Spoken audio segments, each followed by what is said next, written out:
अभी मैं कुछ दिन पहले ऑपोजिशन पार्टीज के लीडर्स के साथ गया और अब हम कांग्रेस पार्टी के जो सीनियर लीडर्स हैं उनके साथ गए। राष्ट्रपति से हमने कहा कि ये जो कानून बनाए गए हैं ये किसान विरोधी कानून है और इससे किसानों का जबरदस्त नुकसान होने वाला है, मजदूरों का, किसानों का। सरकार ने कहा था कि ये कानून किसान के फायदे के हैं और देश को दिख रहा है कि किसान कानून के खिलाफ खड़ा हुआ है। और मैं प्रधानमंत्री जी से कहना चाहता हूं कि ये किसान हटेगा नहीं। प्रधानमंत्री को ये नहीं सोचना चाहिए कि किसान और मजदूर घर चले जाएंगे, नहीं जाएंगे। जब तक ये कानून वापस नहीं लिया जाएगा, जॉइंट सेशन कीजिए और कानून को एकदम वापस लीजिए, क्योंकि किसान वापस नहीं जाने वाला है। और हम सब, विपक्ष की सब पार्टियां किसानों के साथ, मजदूरों के साथ खड़े हैं और खड़े रहेंगे। जिस प्रकार से ये कानून पास किया गया वो भी बिल्कुल गलत था। बिना डिबेट किए, बिना किसानों से चर्चा किए, बिना मजदूरों से पूछे ये कानून ऊपर से थोप दिए गए और इन कानूनों को हटाना ही पड़ेगा, विद्रॉ करना ही पड़ेगा।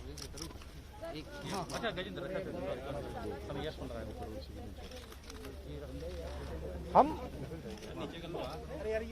3 लोग राष्ट्रपति के पास गए हैं, बट हम करोड़ों सिग्नेचर्स कैमरा नीचे करो भाई। हम किसान की आवाज राष्ट्रपति जी को तक ले गए। क्या कर रहा है? सर्दी का मौसम है और पूरा देश देख रहा है कि किसान दुख में है, दर्द में है और मर भी रहे हैं। प्रधानमंत्री को सुनना ही पड़ेगा। और मैं एडवांस में चीज बोल देता हूं, मैंने कोरोना के बारे में बोला था कि नुकसान होने जा रहा है। उस समय किसी ने नहीं बात सुनी और आज मैं फिर से बोल रहा हूं, किसान के सामने, मजदूर के सामने कोई भी शक्ति नहीं खड़ी हो सकती। अगर प्रधानमंत्री जी ने कानून वापस नहीं लिए, सिर्फ बीजेपी को नहीं, सिर्फ आरएसएस को नहीं, देश को नुकसान होने जा रहा है।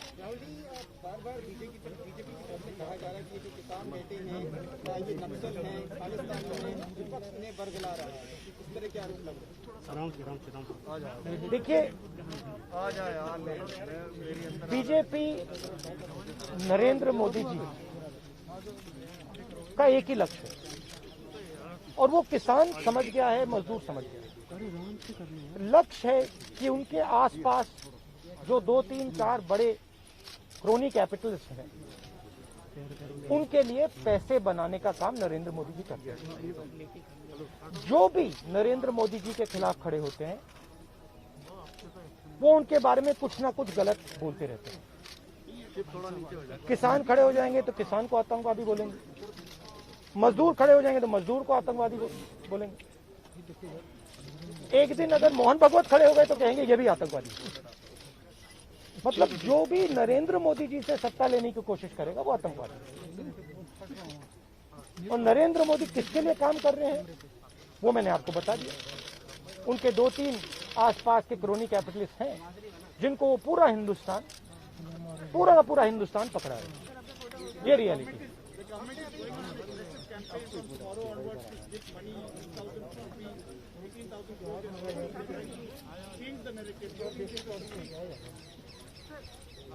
Look, the point is, it's a very simple thing. There are millions of people who live off our agricultural system. Large percentage of our people live off our agricultural system. These are laborers, they are farmers, they are small traders. These are these people. And they are the backbone of the country. Now, we understand that agriculture has to be reformed. What we are saying is that if you destroy this system, these millions of people will have nothing to do. They will not be able to feed themselves. And you will create massive destruction, massive pain in the country. Why is the Prime Minister doing this? It is a very simple calculation. The Prime Minister is doing this because he wants to help 2 or 3 business people. He does not care what happens to these people. He will construct whatever narrative he has to construct to make sure that the wealth transfer that is taking place to 3 or 4 people continues. He will call people terrorists. He will call people anti-nationals. He will call people criminals. He will do whatever he has to do to transfer the wealth from these people, the backbone of this country, to those people. 3 or 4 of them, 5 of them.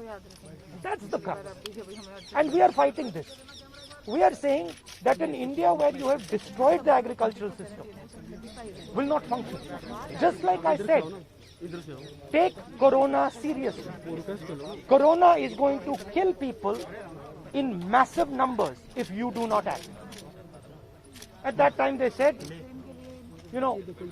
scaremongering. Now they're not saying scaremongering. When I suggested to the Prime Minister that do not do this in a centralized way, give power to the chief ministers, he didn't do it. He caused thousands and thousands of people to die because he didn't do it. And then afterwards, after I said it in the press conference, he did it. So the point is, you have an incompetent man who is controlled by certain other people. This is what India has to understand. This is what all youngsters have to understand. You have an incompetent man who doesn't understand anything, running a system on the behalf of 3 or 4 other people who understand everything. And their aim is to take huge amounts of money from the poor people of India and put it in their pocket. And that is what we are fighting. And frankly, it doesn't matter what you think right now, because all of you will face it. There's not going to be a single person in this country who's not going to face it. If you're a farmer, you will face it. You're a small businessman, you will face it. You're a journalist, you will face it. This is an assault on the idea of India. That is why we're standing here. That is why I've gone to the President. That is why we signed these forms. You posted a tweet about Wayanad yesterday about a family which was struggling while doing their farming. But there are several more instances like this. But the BJP said that this is just Punjab farmers who are protesting here at the delegate. No other farmer in the country has a problem with that. That's just not true. That is just not true. We are not allowed to go out. We are not allowed to go out of the ICC office. The police stops us from going out. Why don't you let us go out? Why don't you let me go and tour in the states? See what happens. Every single farmer of this country, every single labor of this country stand up. But आप police लगवाते हो, हाथरस जाते हो, arrest करते हो, तो AIC से हमारे MP को बाहर नहीं निकलने देते हो, और फिर कहते हो कि भैया मतलब सब कुछ ठीक है. और Prime Minister needs to realize that there is a limit to this. आपने थोड़ा सा करना है, आपने 2-3 लोगों की मदद करनी है, थोड़ा सा करना है, आप कर सकते हो. बट जिस प्रकार से नरेंद्र मोदी कर रहे हैं, मैं फिर से दोहरा रहा हूं, हिंदुस्तान के किसी भी युवा को रोजगार नहीं मिलेगा. सारे छोटे बिजनेस, सारे मिडिल साइज बिजनेस खत्म हो जाएंगे.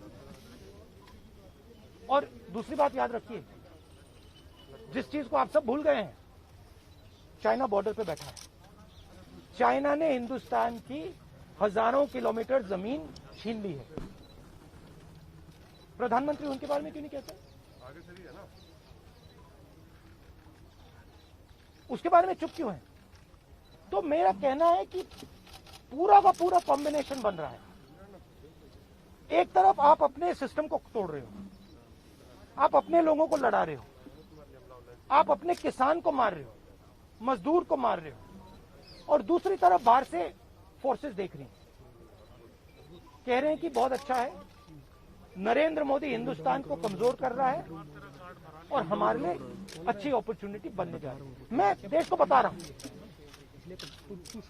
मैं वार्निंग दे रहा हूं कि आप देखिए क्या हो रहा है. और मैं आपको भी कह रहा हूं, प्रेस वालों को भी कह रहा हूं, मैं समझता हूं कि आपको सैलरी मिलती है और आपके लिए बहुत मुश्किल है, मैं समझता हूँ बात, इसलिए आप नहीं कह पाते हो जो आपको कहना है। जी जी बिल्कुल ठीक है। मगर आपके देश को, हमारे देश को बहुत जबरदस्त नुकसान होने वाला है।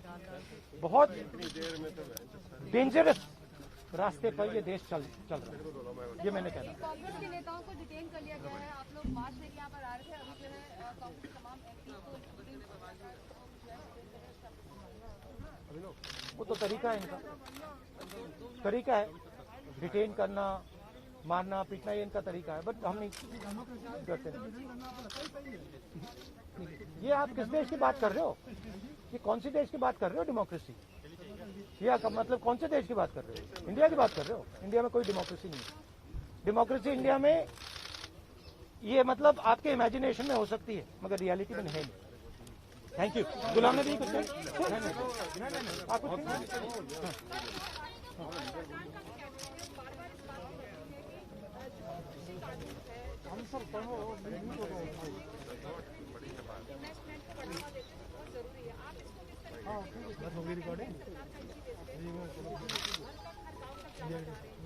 सवाल ये है इन्वेस्टमेंट कौन करेगा और इन्वेस्टमेंट का फायदा किसको मिलेगा? सवाल ये है। नहीं सुनिए, सवाल ये है कि हिंदुस्तान के एग्रीकल्चरल सिस्टम में कौन इन्वेस्ट करेगा और कौन पैसा बनाएगा? हिंदुस्तान के एग्रीकल्चरल सिस्टम में आज तक किसान ने इन्वेस्टमेंट किया है, मजदूर ने इन्वेस्टमेंट किया है। ये जो जवान हमारी सेना बॉर्डर पे खड़े हैं, इनके माता पिताओं ने किया इन्वेस्टमेंट। ये करते हैं और रिटर्न किसको मिलता है? रिटर्न 2-3 उनके उद्योगपति मित्रों को मिलता है। ये पूरा देश जानता है, पूरा देश इस बात को समझता है कि इन्वेस्टमेंट हम करते हैं। बहुत दूर खड़ा है, लॉक कर दूं? आपके माता पिता क्या करते हैं? गुलाम नबी साहब बहुत दूर खड़े हैं। आप एग्रीकल्चर फार्मर थी, अब आप जर्नलिस्ट है ना, तो आप जानते हो कि आपके फादर ने इन्वेस्टमेंट किया या नहीं? अरे मैं आपसे पूछ रहा हूँ, आप देश की महिला है, ठीक है, ठीक है, आपके पिता ने इन्वेस्टमेंट किया ना? मदर फार्मर है, उन्होंने इन्वेस्टमेंट किया ना? किसके लिए इन्वेस्टमेंट किया? क्या इन 2-3 लोगों के लिए इन्वेस्टमेंट किया, या आपके परिवार के लिए किया, आपके एजुकेशन के लिए किया, आपके स्वास्थ्य के लिए किया? आपके स्वास्थ्य के लिए किया, आपके एजुकेशन के लिए किया, मगर ये जो 2-3 बिजनेसमैन उनके लिए तो नहीं किया ना। तो सवाल यही है, इन्वेस्टमेंट कौन कर रहा है? आपके माता पिता ने किया, करोड़ों किसानों ने किया, और रिटर्न किसको मिल रहा है?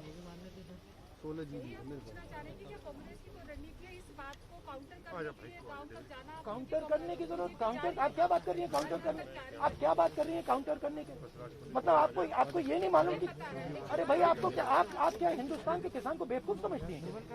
तो फिर अगर आपको समझे तो उसको कैसे समझ नहीं है? अगर ये यहाँ पे लाखों लोग बैठे, हजारों लोग जो बैठे हैं दिल्ली के बाहर, क्या ये सुनिए, ये जो लाखों लोग आए, क्या ये मिठाई खाने आए?